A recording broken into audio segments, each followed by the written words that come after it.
and welcome to round 2 of the Parenting Roundabout podcast. I'm Catherine Haleko, and I'm here with Terry Morrow. Hello.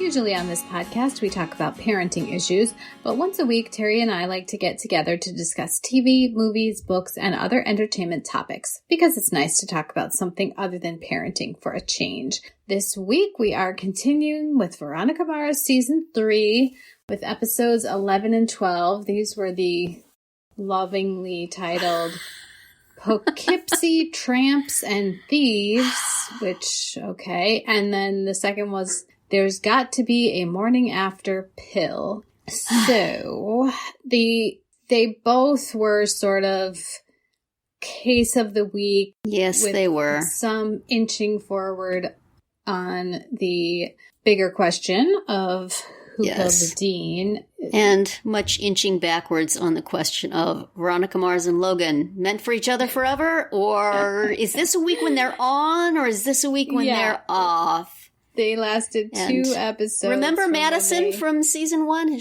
Or season 2? I guess she was in season 2 too. Remember Madison? Did you hope she was gone forever? Veronica sure did. Yep. But no. Yep. I shared her wish. I would have been quite happy never to see that character. And I'm sorry, go ahead. Finish your introduction, and then we shall get into the Madison of it all. Oh, well, I was just saying that they lasted 2 episodes getting back together. And Veronica just could not get, the revelation that Logan had been with Madison. After she specifically asked him, is there anything that you need to tell me? And he said no, because he, unlike her, is not an idiot. Right. So that was the Logan-Veronica storyline in these 2 episodes. And then the first one, the Poughkeepsie one, was the cheating services provider, Max. Yes. From some old episodes, hired Veronica to find a girl that he met. And long story short, she was a sex worker, but she actually liked him. Would you say, Catherine, that she had a heart of gold? Yes. Sweet little, blonde, Midwestern looking. Yes. And she realized they were happy together for, less than the amount of time that Logan and Veronica were happy together. Right. That's saying something. Because she, with a great deal of insight and maturity, realized that this was not going to work because Max knew about her past and he wasn't going to be able to get over it. So the end, basically. Yeah, that was it was a disappointing little fairy tale there. Yes. And an expensive one. For Max. Yes. Yes. Although I guess, the helping people cheat game is pretty lucrative, so. Yeah, that didn't seem to be a problem for him to Which come I up didn't with. Understand why. The whole thing about Veronica being an idiot, why was it, he didn't seem to be hurting for the $1,000. Why did it seem like they had to go blackmail a judge in order to get his $1,000 back? Right. He was planning to spend the $1,000 if it wasn't the call girl that came wasn't her. So that was already money he had allotted to this endeavor. Right. No, we must get it back. Let's blackmail a very powerful person and then go in person to the bus station. Surely no harm will come to us. Yeah. Well, you grew up in Neptune, sweetie. What the heck? I don't understand. Yeah, I was shocked when she did that. The magnitude of the bad idea-ness of that was significant. Yes. On so many levels. Truly thought you knew better, Veronica. Yeah, and she does. This is the thing, is that most of the time she does, and then sometimes for the convenience of the plot, she's just stupid. Yes. And, sometimes she showed less understanding of Logan having been involved with him for the entire series than Chelsea/Wendy knew of Max in 15 minutes. So, come on. Yeah. Come on. Really? I don't know. And Keith also, once again, thank goodness we have somebody who says, I know who you are. I watch the news. Right. Not a big fan of that character, but I loved her in that moment because, come on, you can't go undercover in your own town anymore, Keith Mars. And did you not learn this lesson last week? Yes. Or whenever it was that he tried to... The whole show is predicated on Keith and Veronica being super smart and super clever and super perceptive. And every now and then they're just dumb and it doesn't work. Stop it. Yes.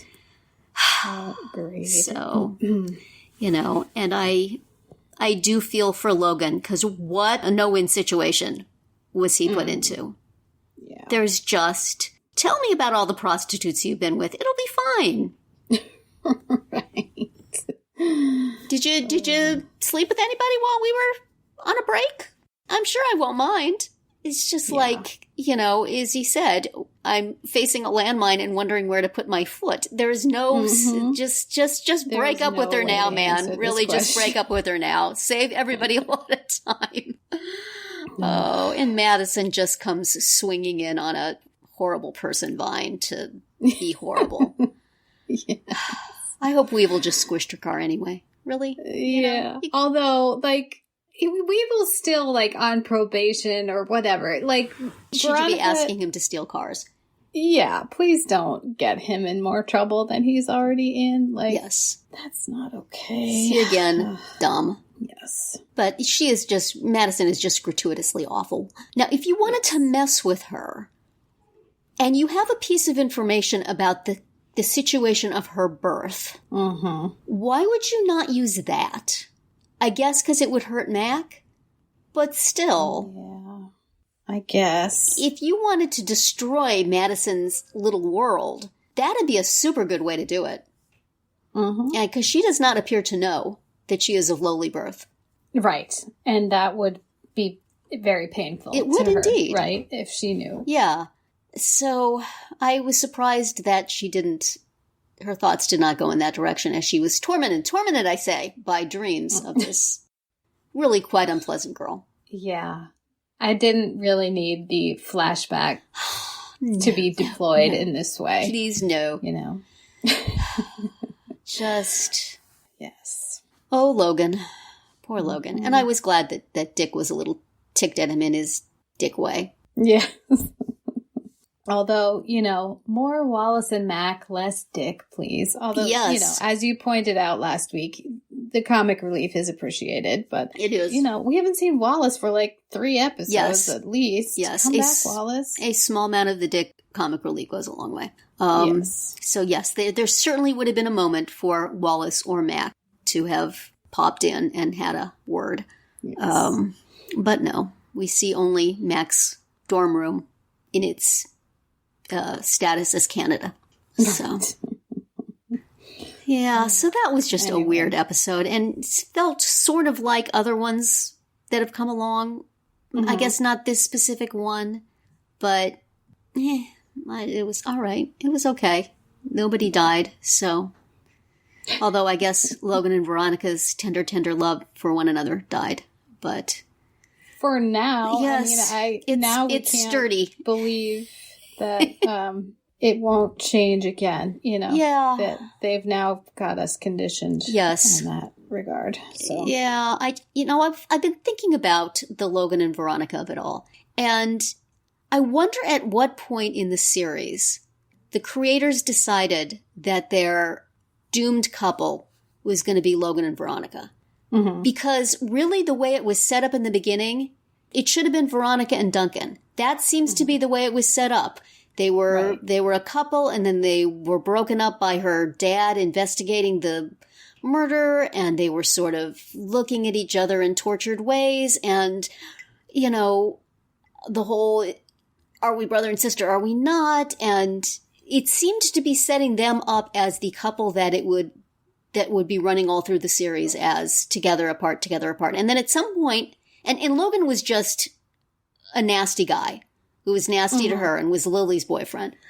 And did not seem like he was going to be her. I mean, sure, there's a long tradition of people who hate each other and then fall in love, but it didn't seem that way at the beginning. It seemed like he was going to be a foil. Mm-hmm. And I can only think that at some point they realized the actor they had for Duncan wasn't going to go the distance or wasn't, just didn't have what they wanted. And so they said, okay, Logan, you. Let's shuffle these. Jason Doran, come on, come over here. Yeah. And I mean, it's good. They're a good tortured couple. They, he's got the tortured, facial expressions down to a T in a way that, the guy who played Duncan really didn't.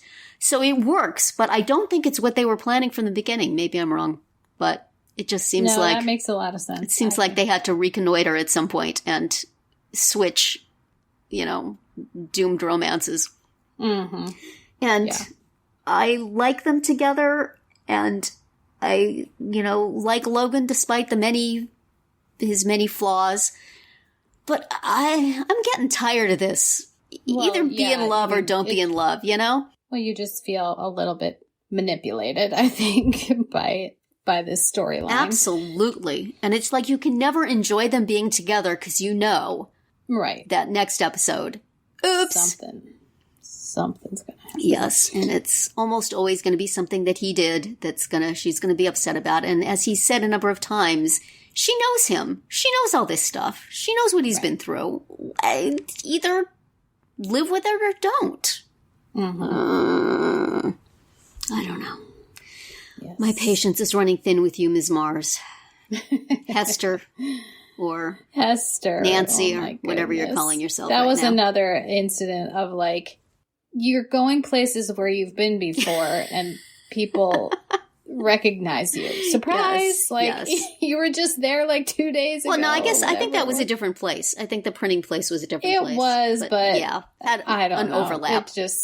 Yes. She went there because she knew that there was going to be overlap with the, or she was investigating the church people, right? Yes.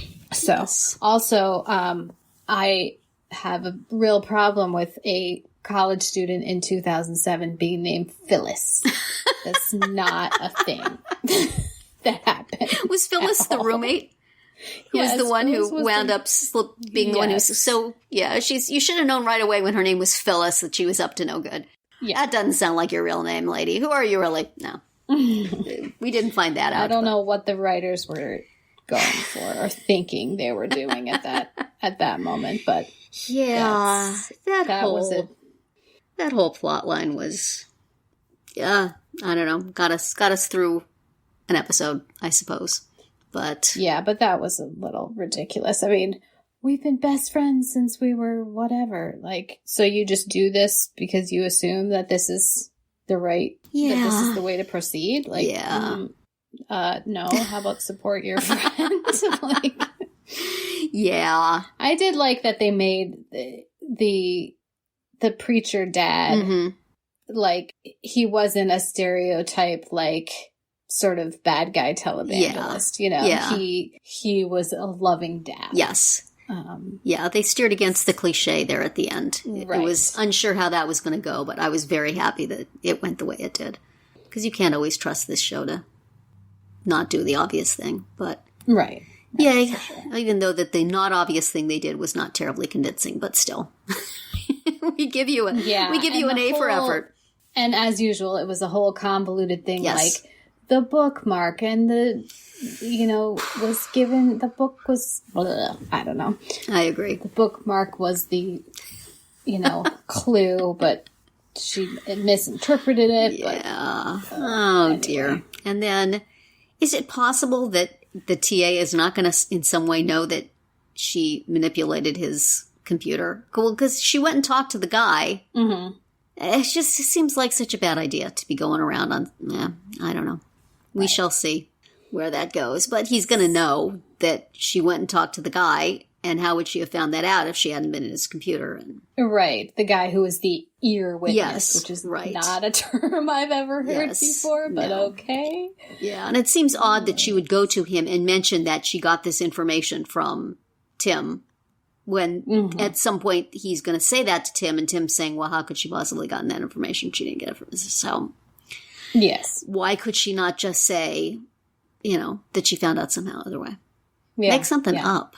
Isn't that your job? Right. You're usually good at that. And then also Keith just going on over to the dean's house because somebody's clumping around in the... that seemed like... I mean, it turned out to be okay, I guess, but it seemed really stupid. Yes. I mean, I agree with the dean's wife that Keith is both closer and more competent than the sheriff, but still, call the police. Well, but I think... I was afraid that he was being set up for something, and it did not appear to be the case, but still. Yeah, I mean, I think... do you think he went there because he thought he could... Because he suspects Mindy, that's true. So that's true. He thought he could be sniffing around. Grabbed the opportunity, but still...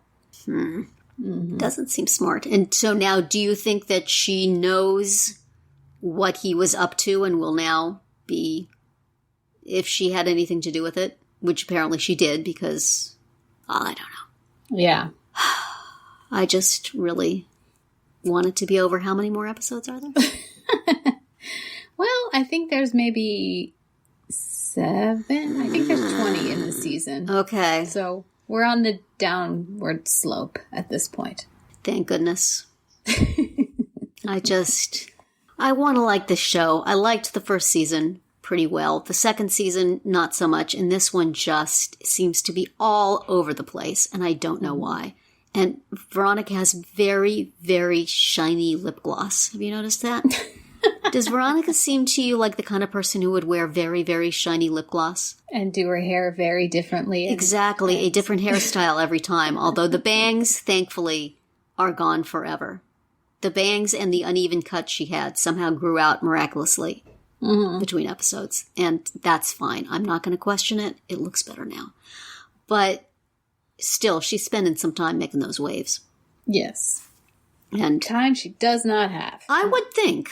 So maybe this is why she's seeming so dumb this season. I'm going to blame Permanent Solution. Yes, hair care products. Hair care products, they can mess you up. They've got fumes. Yes. And the time that you are spending with your home permanent kits is time you could be thinking over your choices. Both professional and personal. That's right. Next week, Veronica. It's only one episode to watch. And then the podcast where we will once again rehash these 3 episodes. These past 3, yes. So Zoe's Extraordinary Playlist is still off. So it's episode 13 of Veronica Mars. It's called Postgame Mortem. And the Veronica Mars Investigations show is called There's Gotta Be a Poughkeepsie Mortem, which... breaks the convention. It does. Because they're not in order. It's out of order. So I cry foul. Maybe they're busy doing their hair also. What do we know? Right. That's covering these 2 episodes that we just discussed, plus this post-game mortem that's coming. I hope it's not going to be another football playbook was stolen situation. We've done that already. They have. Well, Mortem suggests that possibly... yes. Foul play. We shall see. We'll find out. So that's going to be it for round 2 today. Please subscribe to our Parenting Roundabout podcast so you won't miss any of our episodes. We have something new for you every weekday. As always, you can find recaps, links, and an opportunity to comment on our website at parentingroundabout.com. Bye, Terry. Bye, Catherine. Bye, everyone.